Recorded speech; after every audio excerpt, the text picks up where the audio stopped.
Now we're going to turn to the young woman who says she was sexually assaulted by the suspect in the murder of Memphis mom Eliza Fletcher. Alicia Franklin says police ignored her case and failed Eliza. Her disturbing allegations raise a lot of questions. Ariel Reshef here with that exclusive interview. Good morning, Ariel.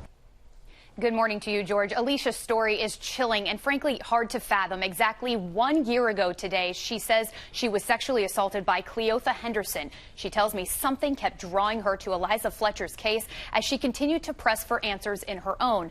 But she never could have imagined the unthinkable connection. I never in a million years thought anything like that would happen to me.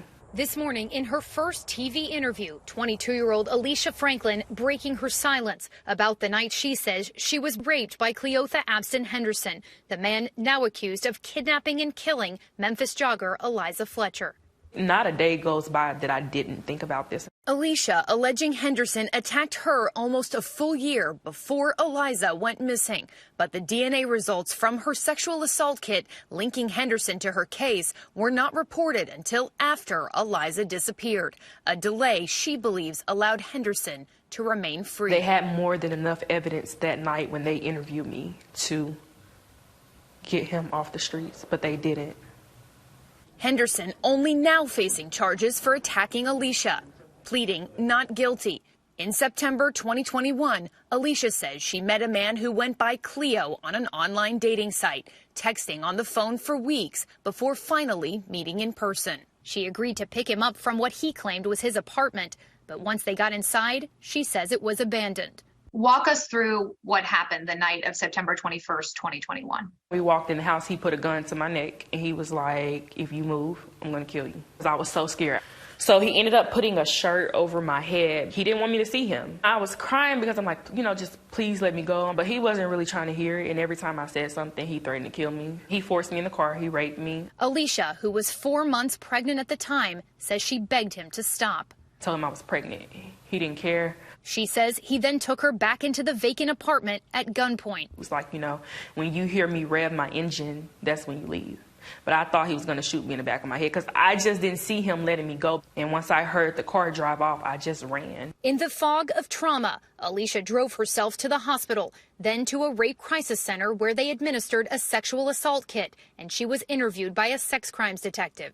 What did they tell you the protocol was for your rape kit? Did they give you any sense for when they would give you those results? No, she didn't tell me how everything would play out. I called for about 2 days, but nobody really was talking to me.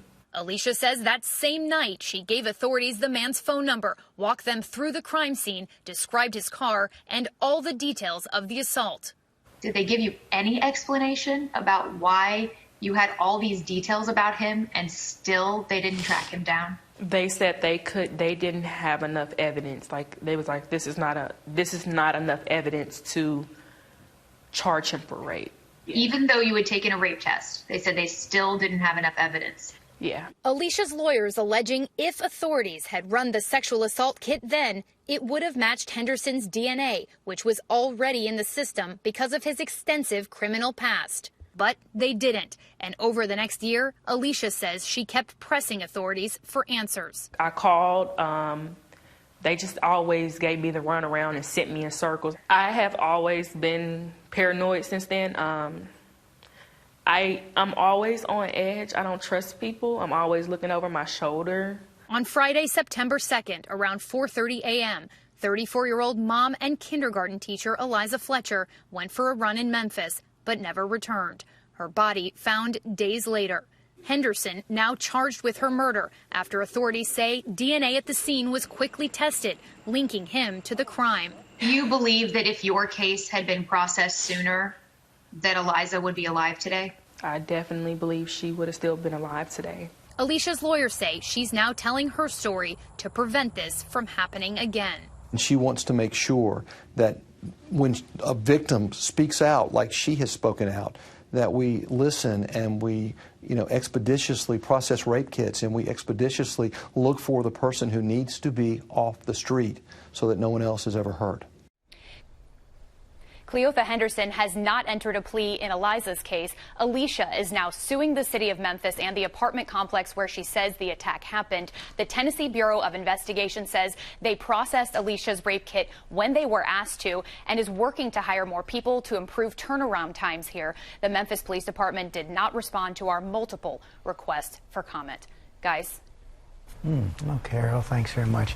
You can see much more of Errol's report on Alicia's story on Nightline. Well, hey there, GMA fans. Robin Roberts here. Thanks for checking out our YouTube channel. Lots of great stuff here. So go on, click the subscribe button right over here to get more of awesome videos and content from GMA every day, anytime.